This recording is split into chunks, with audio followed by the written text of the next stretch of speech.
हाय हाय रे गरमिया हद कल गईल भैया हो दूसरा नंबर पे बा। भैया हो ट्रेंडिंग दूसरा नंबर पे बा। भैया हो सबके एकदम रिकॉर्ड तोड़ दिल गल बा।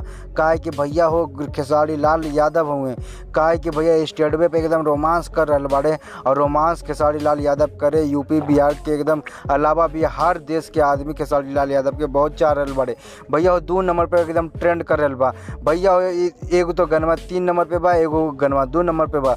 मतलब कि दोनों एक ही गनवा बा पर दोनों एकदम ट्रेंड कर रहल बा। रिकॉर्डिंग डांस है भैया हो हाय हाय रे गरमिया हद कर गईल। भैया हो खेसारी लाल यादव सबके दिल जीत रहल बाड़े।